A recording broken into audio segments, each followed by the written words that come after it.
Hello everybody, welcome to Jazz Chord Solos, week 4.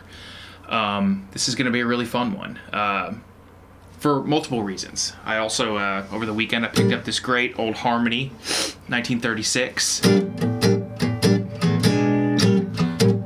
It's sounding great.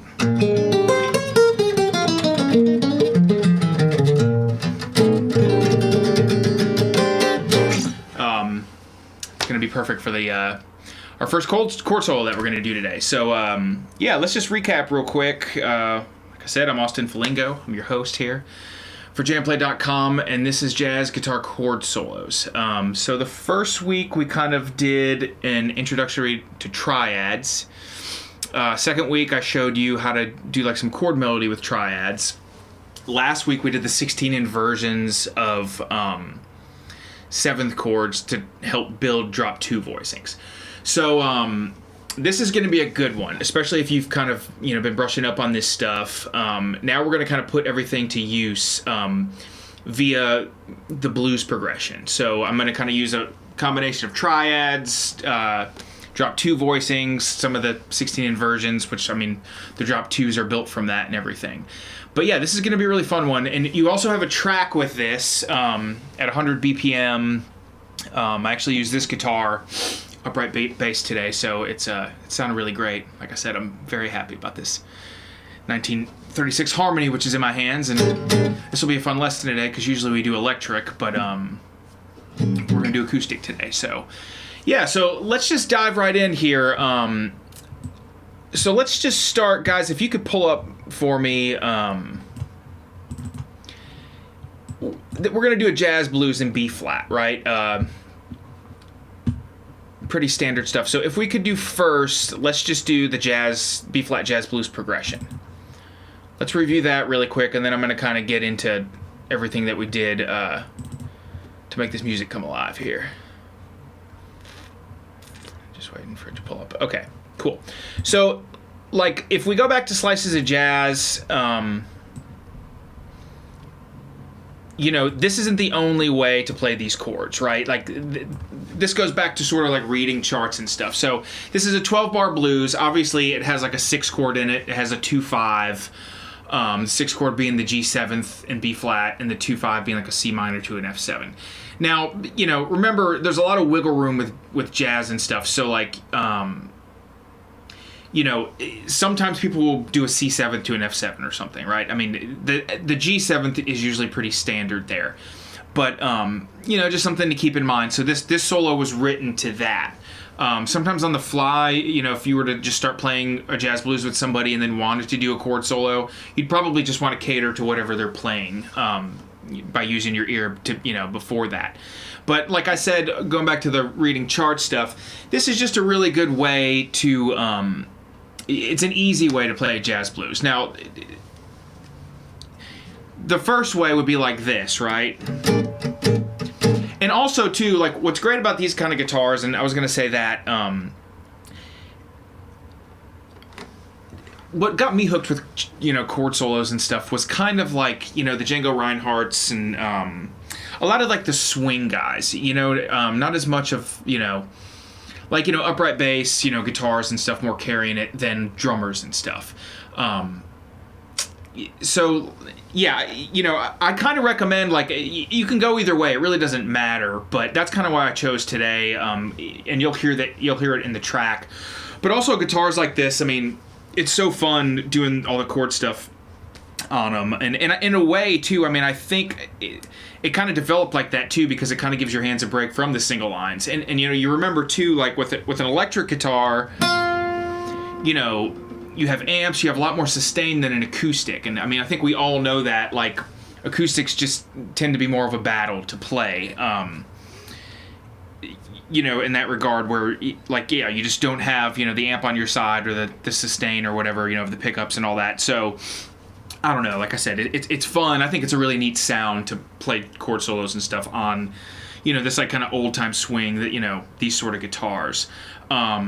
So yeah, this is, like I said, a basic, if you're looking at the chart, it's just a B-flat blues. Like I said, there's a couple of varieties. If you've done enough of this, you kind of know what I'm saying there.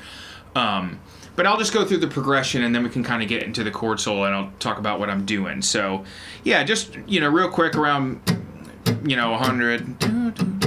1, 2, 1, 2, 3, 4.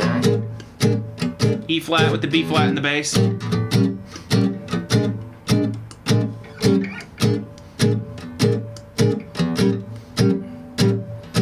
E flat, E diminished.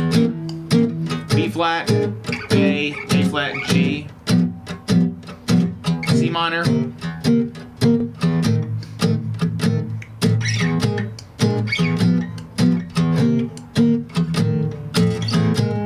Right, and then it would start over, really. You kind of have like your little turnaround at the end with the B flat to G7 to C minor to F7. Like I said, not the only way. I mean, another approach would be... And then you have your actual little E flat root, right? Like I said, I just feel like it, especially on a guitar, if you're backing like one instrument up or something, by kind of having that bass note, kind of the Freddie Green style, and, you know, he would have played a guitar like this too, it just gives it more oomph, you know? So, like I said, just B-flat blues, these are kind of the first chords that came to mind when I wrote this out. But, you know, also, you know, when it goes back to, like, if you guys checked out, you know, my last course, Slices of Jazz, it's so easy once you know, I mean, sometimes learning the chords might be a little tricky at first, but, you know, these are kind of like 3-note shell voicings. But, you know, once you get the hang of it, you know, if you're reading something that you've never read before, you know, it's easy to stay in those positions and not get lost by, like, going... I mean, you can do that, like I said, but that's a big jump. So, you know, work smarter, not harder, right? Yeah, another thing, too, and, like, in this track, if you guys are curious about this, we can maybe talk about this at the end if we have some time, is, you know, this is just a fun swing blues. So it's also good to kind of get your right hand going with this kind of stuff. And, you know, with swing, you know, I kind of think triplet, triplet, triplet, triplet, triplet, you know, it is 1 and 2 and 3 and 4 and, you know, but it's kind of like the first and the third of the triplet. Bop, bop, bop, bop, bop, bop. It's kind of got that gallopy motion. So, you know, it's kind of cool to, you know, triplet, triplet, to kind of work on that. And, you know, it's like, it's a lot of right hand stuff too, I guess. I'm using a pick. I tend to use the side of my pick a lot, but either one's fine. I feel like it's a little bit warmer if you use the side, but you know, and how you get good at doing stuff like that, metronome. You know, it helps a whole lot. 1, 2, 3, 4. And, you know, with this track, there's also a version without the chord solo melody. So another way to practice it. Like I said, if you guys have any questions about right-hand technique, I'm happy to answer them at the end. So let's just keep that in mind. But anyways, so now let's move in. So guys, if we could go to the actual B-flat blues chord solo. Let's pull that up. And now we'll kind of dive into it. Okay, so it's just one time through, right? If we start with page 1 here, you have all your chords, all your voicings on the top. I didn't really... We'll just go through it, and I think you'll kind of see my thought process. But here, I'll play it with the track first, and then we'll kind of explain it. So here's with the track, just so you can hear it in the whole context. Here we go.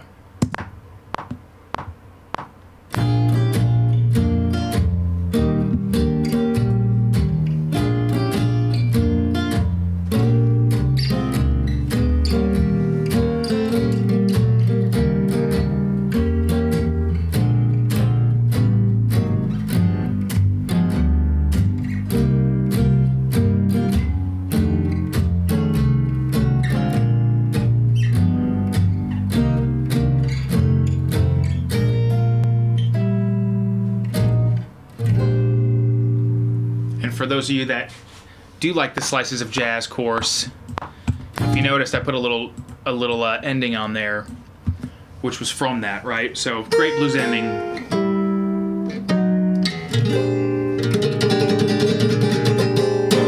Right, fun stuff. And I recorded the track with this guitar, which I'm really liking. So like I already mentioned earlier.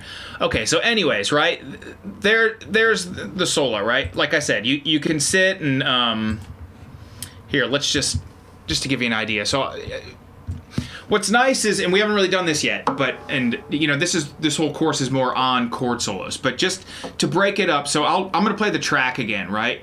And I'll play, you know, a single line solo, and then I'm going to kind of just, I'm not going to play this one just because I'm going to do it on the fly, chord solo wise, but you'll see it's a nice breakup from, you know, single line stuff. So sorry, one more time, I missed it.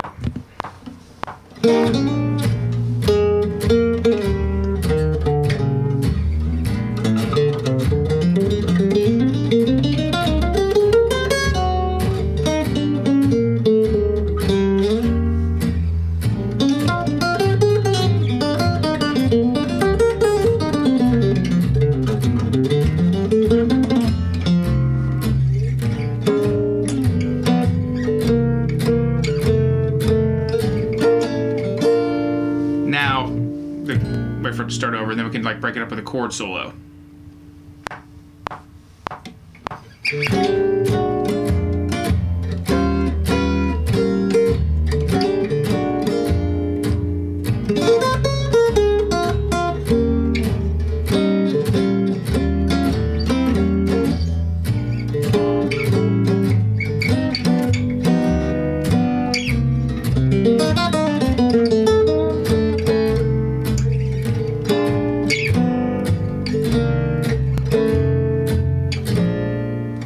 So you see what I mean? It's like I said, it's a nice variety, rather than just playing a whole bunch of single lines.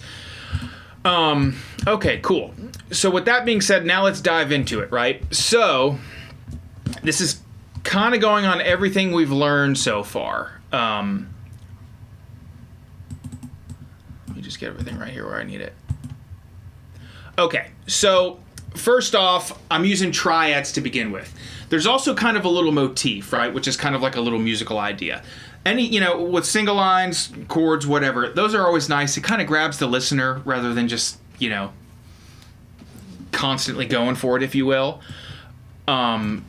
So check this out. We talked about, you know, all the triads. So even before you start with this, it might help by like, all right, well, let's find our lowest B flat, like we talked about in lesson 1. So there's your lowest B flat, right? All right, so here's our triads. And that's, the lowest B flat is the A form, right? So we have A, and then we kind of move into the G form, which is that, right?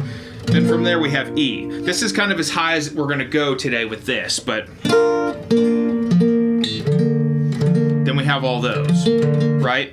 So it's kind of good to review those so you can see that stuff.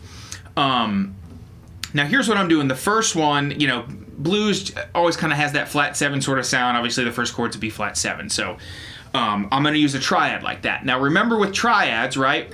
We got root, we got 5th, and we got 3rd. You can take your root, and remember you can use a flat 7. So there's your major 7, 1 down, and then there's 2. Now like I said too, guys, everything on here is marked. So I tend to do it with my first, that's flat 7 of a B flat.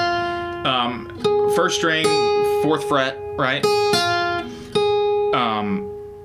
And then you have 2nd finger on the 6th fret of the B string. That's your 3rd, or your 5th, sorry. And then your 3rd is right there with your 3rd finger, 7th fret, right? Right? And if you're kind of familiar, like, you know, any, like I always say, if there's any sort of chords, you know, like if you know that chord or just, you know, whatever works to help you see and catch this stuff faster, more power to you. So there's our B flat, right? Now the thing is, we haven't talked about this either yet. With chord stuff, like if you move quick enough,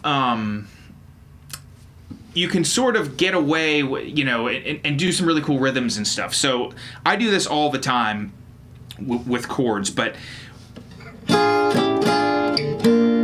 so that's the first bar, right? 1 and 2 and 3 and 4 and they're all kind of downstrokes too. Like I said, it's just kind of going for that oomph, like with the swing, you know. And, you know, also, you know, working on your right hand and kind of having a stronger approach to this could help, so. Right? So, essentially what we're doing here is we got B flat to A. Now, if, you know, you sat there, it would not sound right? But it's kind of just like a cool, you know, it's a lower chromatic neighbor triad, really, but meaning a half step below, but right? And now I jump to here, right? Just straight up B flat triad we have coming from this chord, right? So we have 5th, 3rd, root. So your whole first measure is, right? Now what I'm doing, using triads again, now we're moving on to the second bar with the E flat.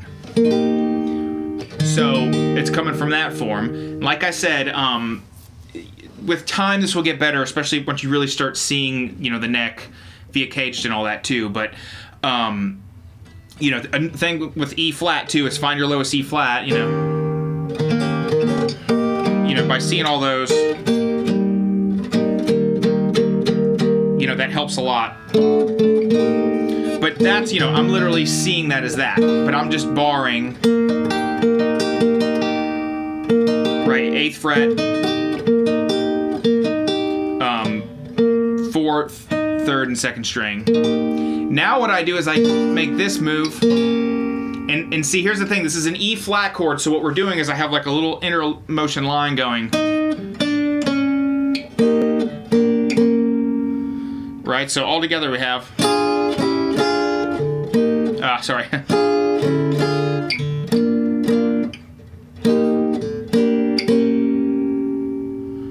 Right?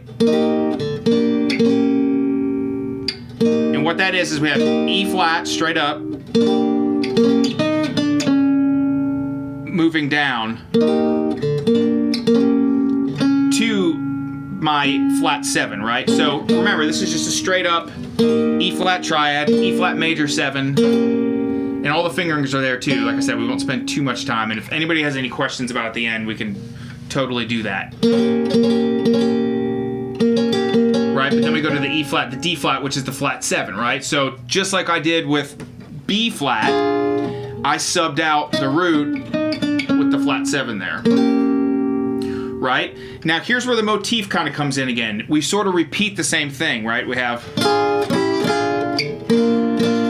and then I love this where we go, kind of reminds me of like a cool jazz thing or something. Like something Wes Montgomery would do. Right? And what I'm doing there is I'm thinking literally my B flat triad. And like I said, I'm going to keep going back to this, but that's why it's important if you see all those shapes, you know, it makes things a lot easier. And that helps by, you know, going through, you know, all 12 keys with all this kind of stuff with the circle of fourths or whatever. But, you know, here's our triad, right? And then what I'm doing is I'm taking the 5th, like remember when I said with triads you can take a 5th and you can put a 6th there. Right? So that's what that is. It's a B flat 6 essentially there. And we go. And now what I'm doing is I have a flat 7, a 9, and the 5th of B flat, right? So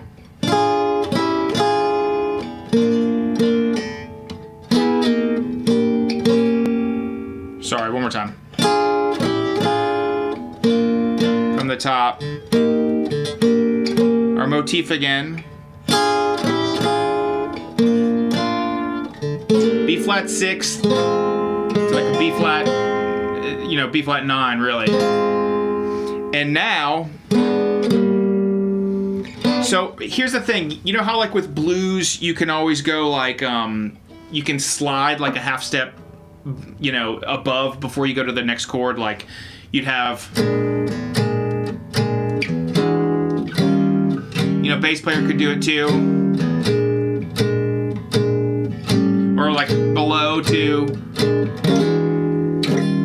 That's pretty much what's going on here. I'm just using the triad as a device. So we have what that is that's an E to an E flat, because that's where we're going. Just going up from a half step above. So that covers the first 4 bars, right? And what I would recommend is break this up in 2 or 4 bars. As kind of phrases, motifs, or whatever. I mean, sometimes I feel like it's good to, when you practice like that, if you can kind of compartmentalize like that, it sort of helps. So from the top right there, we have, just one more time, B flat 7 triad, B flat triad, E flat, moving down to the E flat 7, then bar 3, then B flat 6 to B flat 9, E7 to E flat, right? Like I said, all the fingerings are marked on these 2 guys. Kind of want to leave it for some questions today because there's a lot of good stuff in here. Right? And in E flat wise, we have our 3rd, or we have our flat 7, right? The 5th, and then the 3rd. Now we're kind of, I'm going to break it up a little bit, and what I do is I use thirds. And this is really cool. You might get a whole bunch of use out of this. So we have, 4 and 1 and 2. And I love this. This works great in swing music, country music, all kinds of stuff. But if you take a chord, right, like there's E flat, And what I'm doing is, just think of your arpeggio.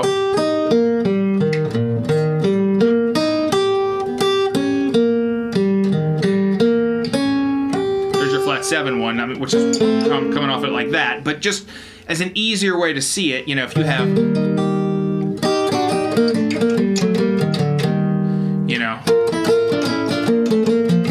and it's just the thirds of it. So you're taking the 2 arpeggio notes, arpeggio notes.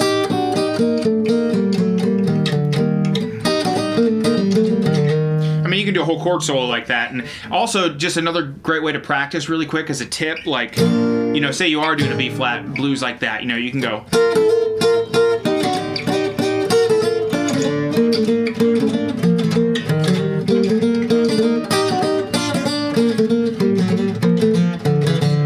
Right, and then your C minor, E flat, F, and then, you see what I'm saying? And also, just another way, I'm like a broken record here, but just by knowing, your cage system, your arpeggios, your triads and stuff, it just, I literally just see that as all right there.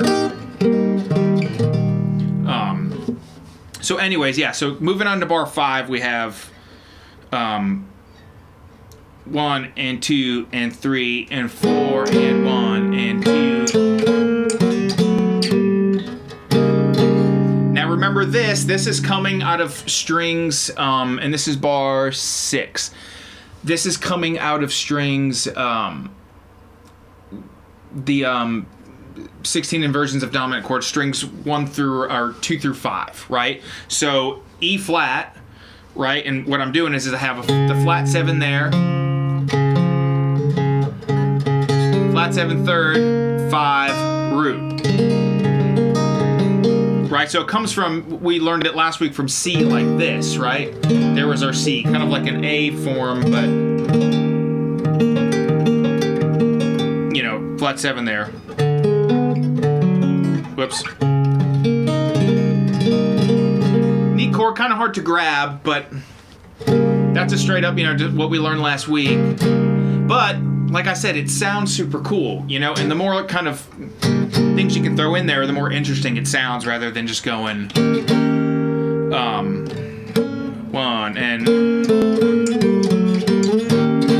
I mean, you could have done that, but then you can go. See what I'm saying? It's hip, right? So then we have 1 and 2 and 3 and 4, and then that's where you'd have your E diminished, right? The sharp 4, which is in a blues. So let's go back from bar 1 again. We have 1, 2, 3, 4.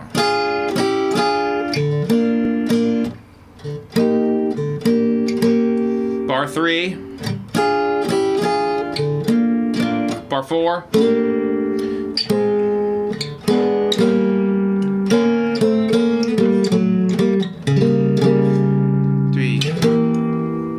Right? And now we're moving on to bar 7. Now, this is also kind of known as this is kind of a common chord, and some people see it, you know, different ways. So bar 7 is, and that's where we're just walking down, like, remember the basic chart of the blues where we had B flat, A flat, G. Right, and then we go to C minor to F, excuse me. And this is a B flat 9, right? It also looks like D half diminished.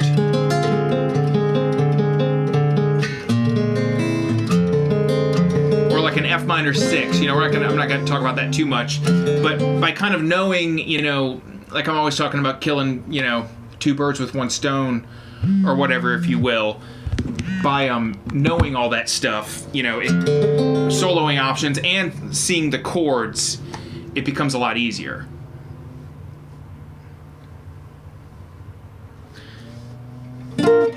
Sorry guys, grass. People are cutting the grass. Anyways, okay, so E flat, right? And now we're at B flat 9. Now, where this is coming from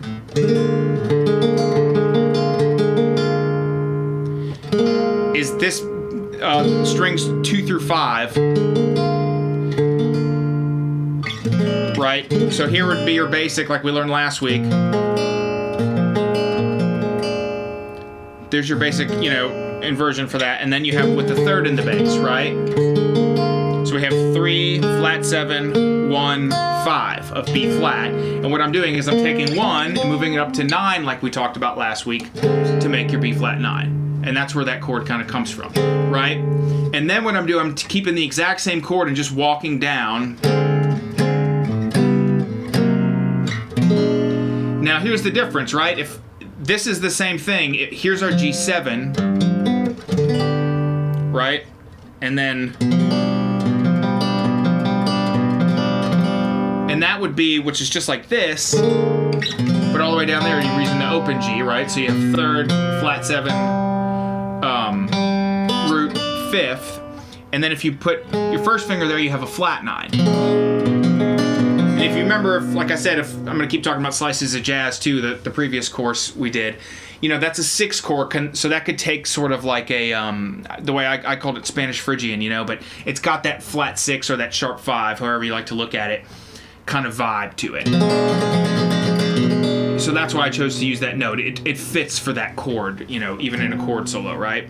So we have 2,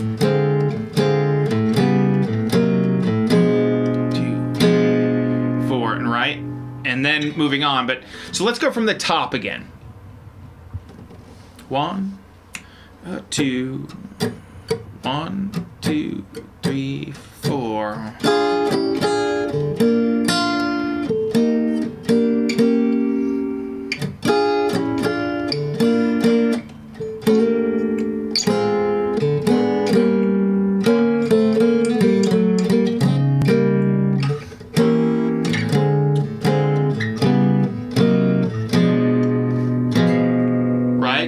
Moving on to the C minor 7th here, kind of ending it. Now this is cool, and there's a couple, I mean, this fits for the blues, this one, right? And we're actually going to kind of talk about a lot of stuff like this next week. But this is also a great use of, like, kind of, you know, chord solos, sort of drop 2 voicings and stuff with using a 2-5-1, right? So, like, you know, like I said, if you pull this apart, take it in phrases, like I mentioned, you know, say you were playing, well, here's the thing right here. It goes,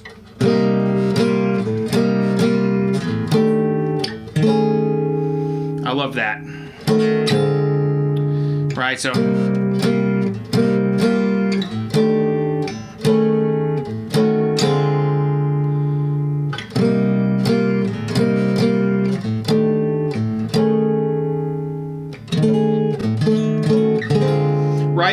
is we have C minor to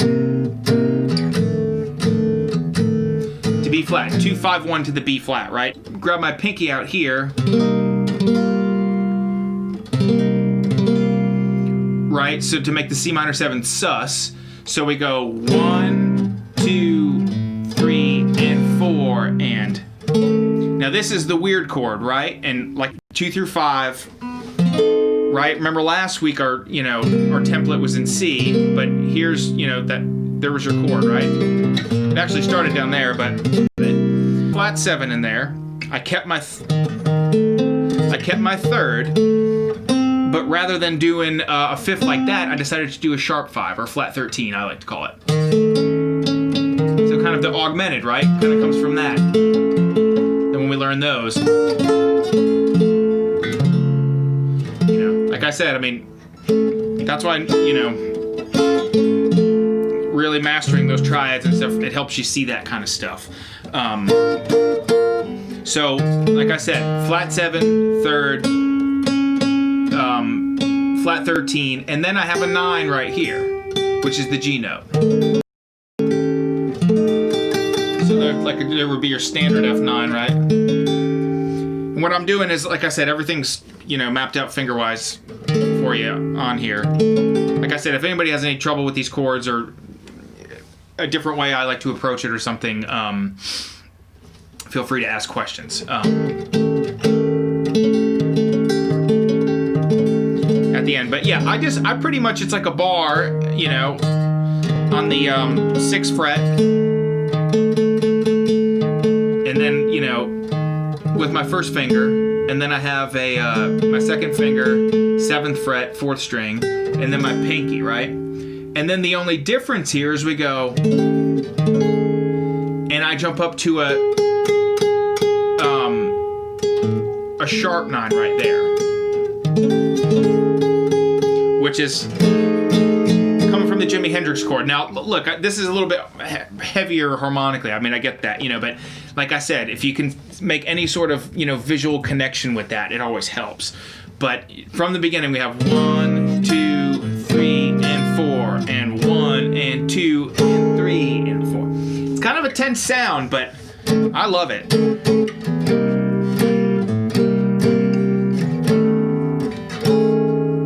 And now B9,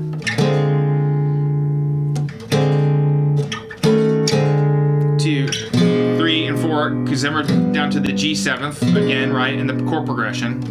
The exact same chord we went over earlier when we jumped to G7th earlier.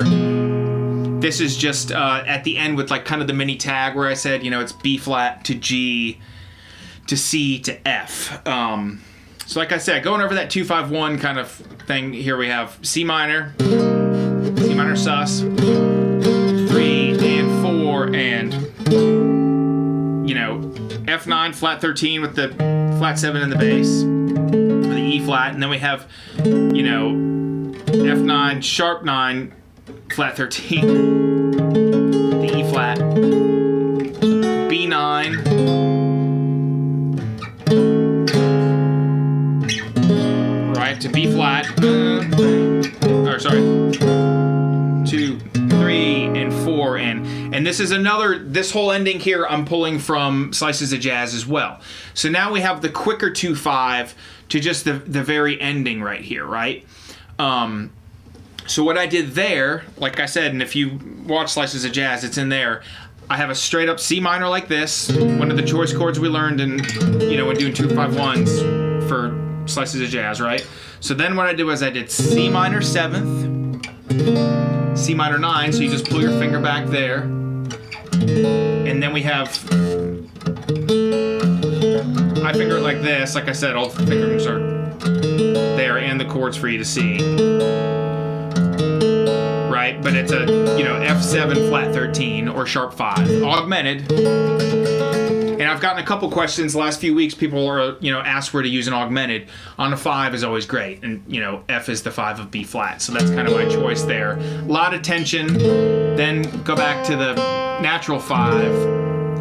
And then really you could end it right there for the chord solo, right? But I did like a little extra tag here at the end, and that was, like I said, we also learned from Slices of Jazz. I'm like a broken record, I know. But we had...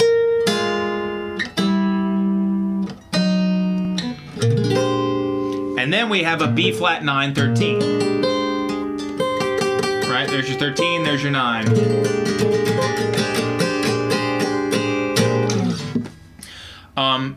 So there it be, right? Let's go over it really slow again, and then I'll open it up for some questions and stuff. Like I said, guys, I mean, it's a lot of stuff. It's all marked correctly. If you know, watch this video. I think, holler at me if you have any questions. But it's a good, it's like I said, it's a good mix of some drop twos, and like I said, do it phrase by phrase. And try to pull things out as much as you can. Even too, like, sometimes, before you learn all the fine stuff, like, just sometimes learning those chords and stuff really helps, where it's like, 2,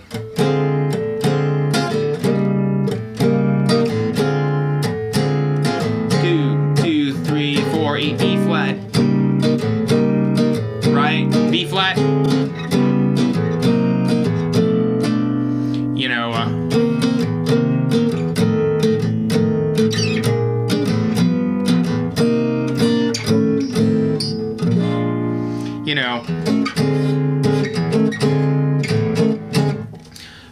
Yeah, you can pull like a lot of nice chords from it. But all right, from the beginning again, we have 1, 2, 1, 2, 3, 4. E flat, bar 3. There's your motif, right again.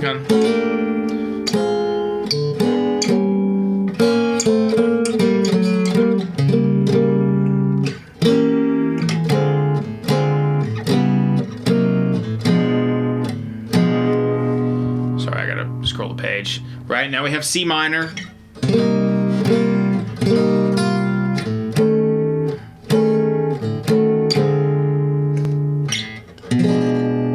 Sorry, I didn't do that.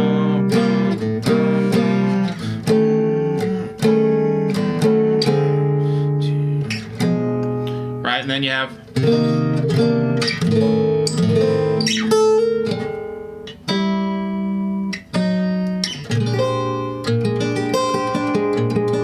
Put it in context of the track again, so all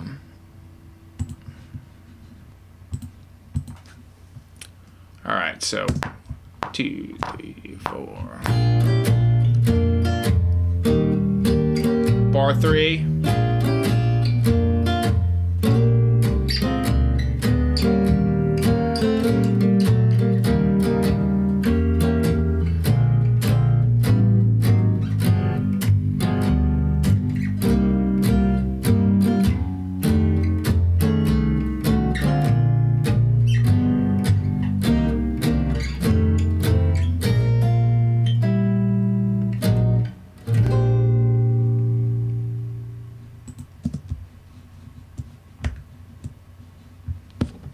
if that makes sense. So we have one more time, just a little slower. We have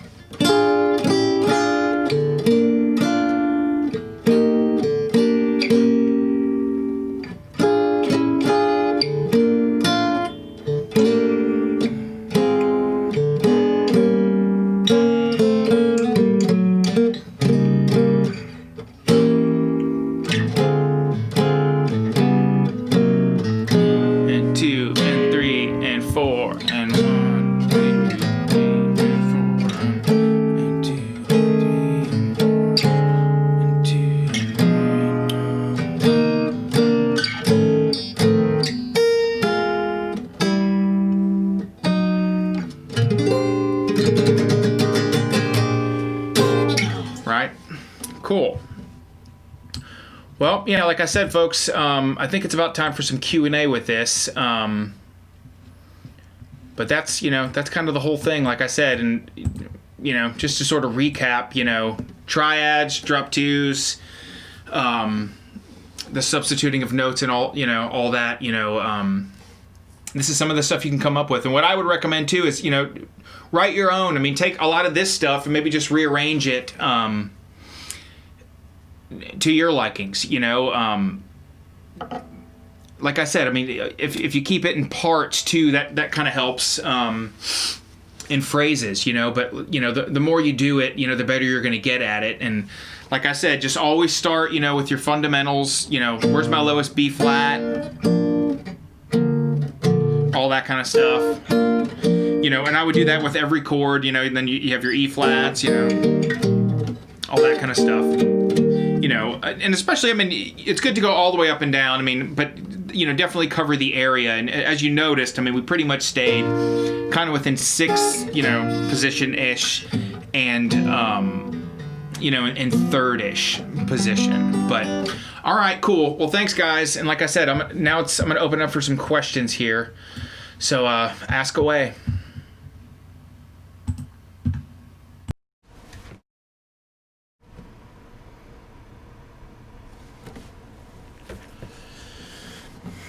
Hey, everybody. All right, so Q&A time. What do we have?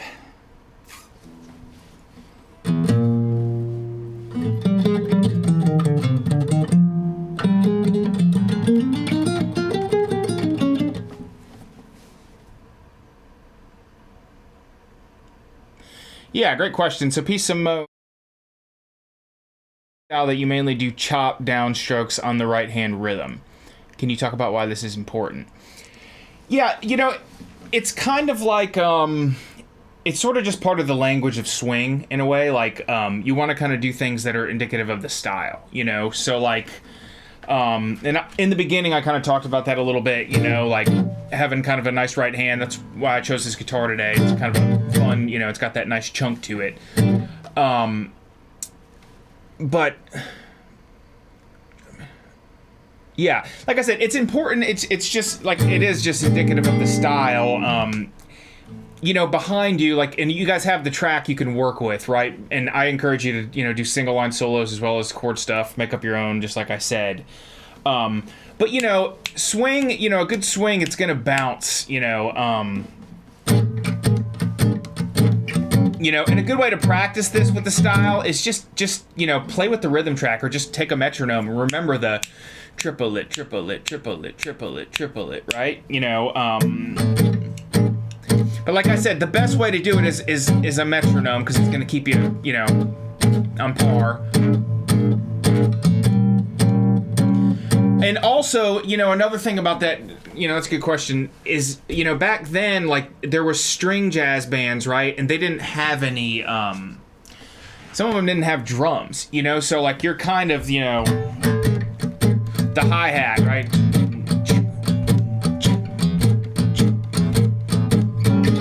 You want to make it feel good with the bass player. And, I mean, that even happens, too, like, in old country music, like Hank Williams and stuff. I mean, those guys, it was just, same thing. You kind of gotta drive that bus. Just looking at the question one more time. Yeah. So yeah, I mean, I hope that answers your question. Like I said, I mean, just, and I just think constantly triplet, triplet, triplet, triplet, and that's a groove thing. And, groove is a really hard thing to teach, because everybody, like, being human, you have your own sense, and sometimes, I mean, that's also something that can be really hard. That's why metronomes are so great, is, if you can get really comfortable with playing in time, then you can kind of start to manipulate where you want the beat, whether you want it more on top, more behind. That's all the fun stuff about playing with a great drummer. Like, you catch a drum loop that you really like, and it's like, oh, this is really fun. It's because it's those, those little bits of rhythm kind of coming together, like the nuances almost. But yeah, one more thing about that is, you kind of want to have, a loose wrist. If you're, that's not going to happen, especially when you're playing faster. The looser the wrist, the better. Like, say this was like a really fast blues, See, like, my wrist just kind of floats.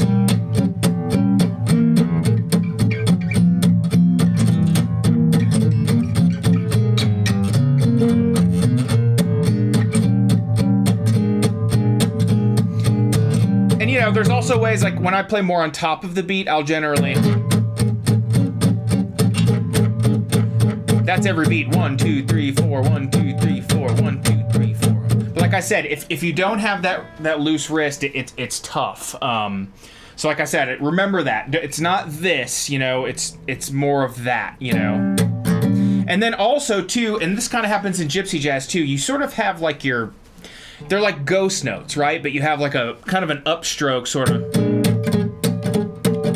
And, you know, like I said, the best way to do that is just take a couple minutes with the metronome and practice. And then move it around. Don't do it in B flat every time, you know, do it in G, do it in C or whatever. Just so your ears kind of get some sort of, you know, flavor. Or use a chord progression, but, you know, I mean, well, don't make, you know, it's like I said, if you just start with one chord, it's good to...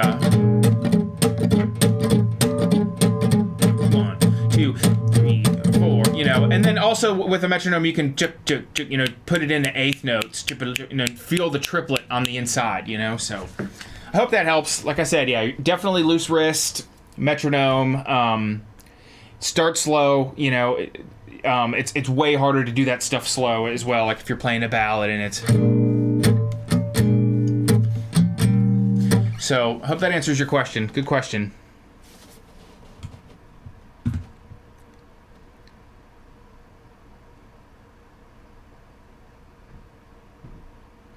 Okay, so Eyes Without a Face. How did a D half diminished chord become a B flat? Okay, so yeah, a D half diminished. Then I think the B diminished is a G7. Okay, yeah, so I think you're asking, okay, so what you have to do is remember, kind of like if you think about just like, you know, a B flat scale, right?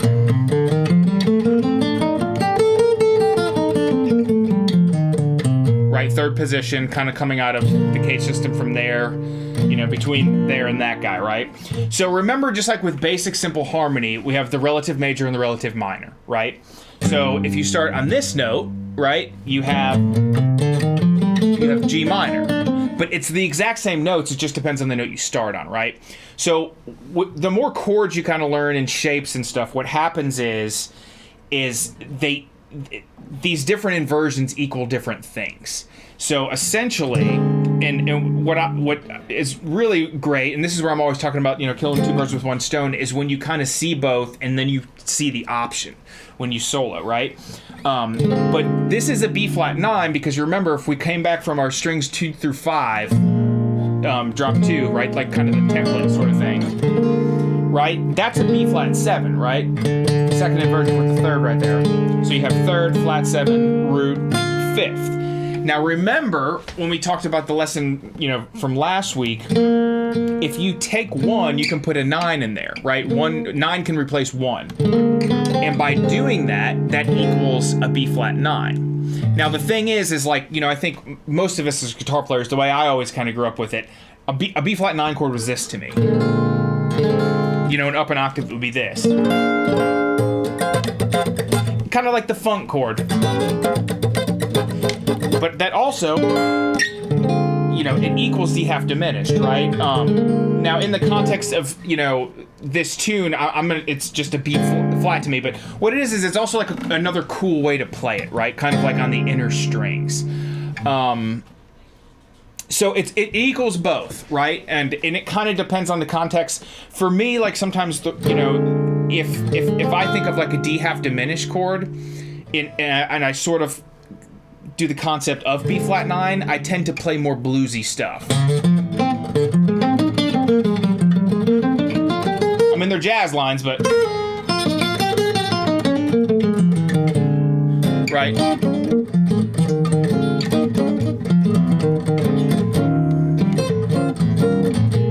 If that was like an up blues. You know, same with, you know, when you go to a C chord right there, we use minor, but, you know, with blues, like I talked about in the beginning of this lesson, you can also use major. You can use that too as a C9, right? So, in a way, you know, it's part of just the solo. And I'm walking down A flat, right? And then what it is, so this is kind of the same thing, right? But I did a G7 G7 flat 9, I called it, and it also equals B diminished, right? But if you go back to, like, you know, this is another course, and we don't really discuss this in this, so if you are curious, if you go back to the archives of a course I did a few months ago called Slices of Jazz, you know, we talk about scale options, right? So in the key of B flat, the first lesson, if you remember, I said, if we're in the key of B flat, a 3 is secondary dominant, meaning like a 3 major chord, a 3, a 6, or a 7, which in B flat would be D, D, G7, or A7, right? That takes kind of I call it a Spanish Phrygian scale the way I learned it, but it has that flat 9 option. So knowing this is a 6 chord, right, where you can do that, that's why I chose to play that note. Like I said, I mean, it would, if you probably went back to that lesson, you know, that would be more like, and pretty much I talk about like 4 different scale options to plug in over any chord, right? So, like, I mean, just to really quick go over that, for instance, we're in the key of B flat, we're playing blues, right? So, you know, it's a dominant 7 type, you know, chord. So, like, Mixolydian is a great option.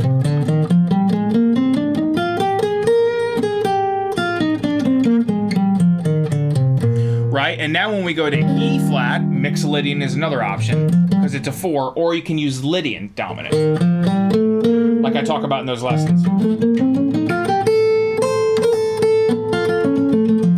Which is kind of that, you know, a little bit more of an out there sound, right? And now to cover all the other chords, you know, we have that diminished, right, really quick, and then it goes to the E, you know, so that can be one of a 3, a 6, or a 7, right? And then we have this, right? So there's your 6 chord. So that's where you'd play the... And it's altered, and, you know, the important thing is to get used to those sounds, but also just being able to quickly label them, you know, per chord. And then like, and a good way to do this, like I said in Slices of Jazz, is just print a chart, and then print a bunch of charts, really, and then just kind of get used to just looking at them and seeing the chords in the context they're in, right? Or, you know, the arrangement of it, and putting a scale to that. Now, do you have to do the work to learn that scales and the territories and the licks? Absolutely. You know, it's you know, but, you know, the fact that you can see those chords and know what those choices are, right? That, you know, the extensions in there helps a whole lot. And that's, like I said, I could have done a 9, but the thing is, it's not near as much of a stable note. And here's why, too, right? Because a 9 is an A note. We're in the key of B flat, so there's a rub right there, right? Like in B flat, right, with this B flat blues, it's an A flat note, right? So that's kind of another thing when it just goes back to the parent key. It sort of becomes, like I said, it's not the only choice. You could use a 9. I mean, you know, like, jazz is all over the place. I mean, anything goes. You know, I think, you know, you just kind of have to. It's good to understand sort of the,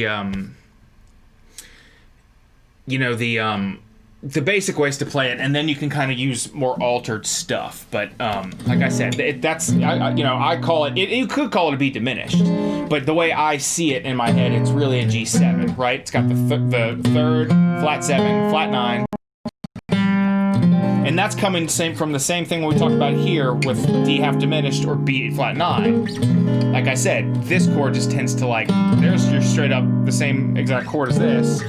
Looks weird here because we have to have the open string, right? So there would be 9 where it looks just like that. But I chose the flat 9 because it kind of, it likes that, think of it, it likes that flavor better, a 3, a 6, or a 7th chord. So... cool, guys. Well, I guess good questions. Pretty much sums it up for this week. Stay tuned for next week. We're going to start doing some 251. I'm going to kind of show you a bunch of different kind of drop 2s and stuff I like that. And then we'll kind of start putting more chord solos and stuff together. So, all right, y'all. Y'all take care, and I'll talk to you soon. Thanks.